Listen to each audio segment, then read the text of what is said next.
What do all these titles have in common? Urusei Yatsura, Ranma One Half, or who could ever forget Rine and Maison Ikoku, and of course the ever popular Inuyasha. While they're all made from the creative mind of Rumiko Takahashi. And Rumiko Takahashi is one of Japan's wealthiest individuals and most affluential mangakas. Her works are popular worldwide, where they've been translated in a variety of languages. Takahashi is also the best-selling female comic artist in history. As of February 2010, over 117 million copies of her various works have been sold.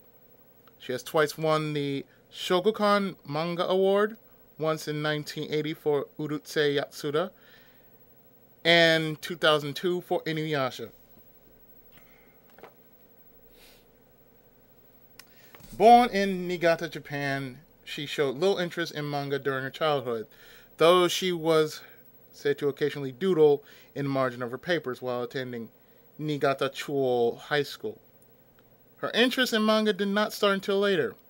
In an interview in 2000, Takahashi said that she always had wanted to become a professional comic author since she was a child. During her university years, she enrolled in Gekiga Sonjuku, a manga school founded by Kazuo Koike, manga author of Crying Freeman and Lone Wolf and Cub. Under his guidance, she began to publish her first doujinshi creations in 1975, such as Bye Bye Road and Star of Feudal Dust. Koike often published her first Koike often urged his students to create well thought out, interesting characters, and this influence would greatly impact her work throughout the career.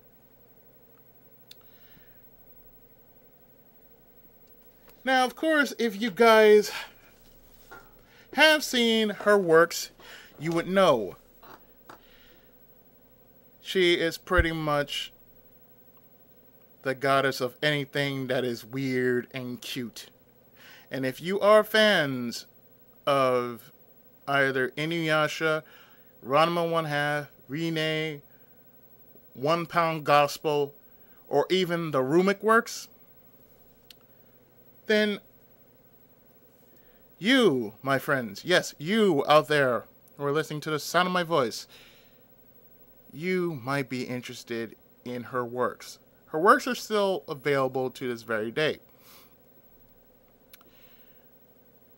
I can't say that, her works, anybody who knows who Rumiko Takahashi is, well, man, you should know.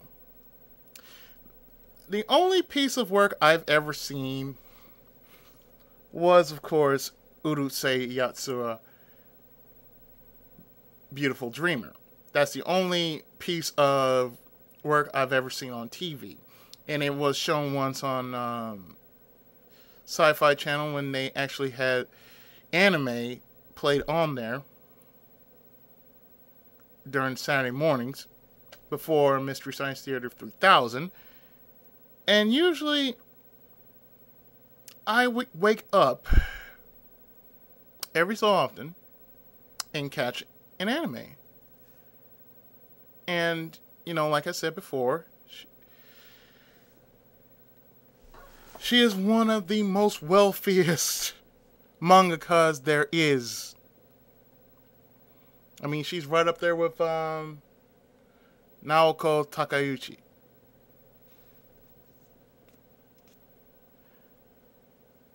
I mean, really, if you ever run across anything done by her, I really do suggest that you go get it. Because If you never heard of the woman named Takahashi Rumiko, well then you're just missing out on some good stuff. Basically, it's hard to really not like her because she has made some quality stuff. And really, if you're not down with that, I mean, something is wrong with you. I mean, she has basically made some good stuff over the years. And her works are still ongoing. She's still living, of course. And, by the way, about Inuyasha, they actually did another series to actually conclude the series in a whole. That was about borderline 4 years ago. So basically, Inuyasha was surprisingly closed. The storyline itself was closed. And thanks to that, it's a good thing because over here in the States, well, we saw Inuyasha, but it never got finished. It was just left on a cliffhanger, and, well, we all know how that is. We don't like cliffhangers so well. But yes, I call her the goddess of the pen because really, I mean, for those who basically, are into art and you want to be noted, well, if you're into manga or if you're into anime, well, to those who actually like her work, you have good taste because there is no one better to bring the craziness other than Rumiko Takahashi. There have been plenty works that she has possibly done.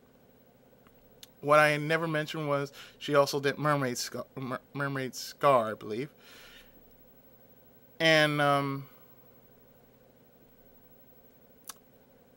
mean, she did One Pound Gospel, Rumik Theater, the anthology,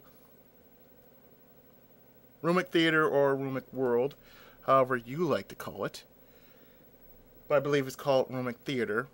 And the anthology, Urusei Yatsura, Rine, and whatever else I can possibly come up with. Forget you, email. Right now. Go away. Shoot, email. Shoot. Anyway.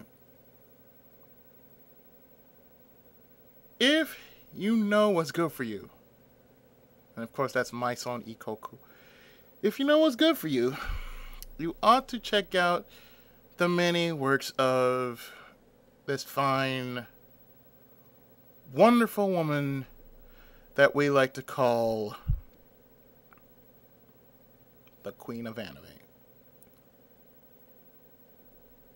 So if you don't know anything about Rumiko Takahashi, look her up on Google or Wikipedia or check her out on YouTube. Look at her work. See what you think. If you like it, try it. You'll see for yourself. Because I've seen her work. Her work is absolutely fantastic. I just gave you the short and skinny on her history. But in a sense like this, she is worth checking out. Really. I implore to you guys, please. Check out her work because, really, you don't know what you're missing. So I leave the question, you think you know anime? Well, if not, you just got schooled. Because this was about the Queen of the Pen, Rumiko Takahashi. And with that, I hope you've grown a little smarter in your anime knowledge. Take care. Peace out.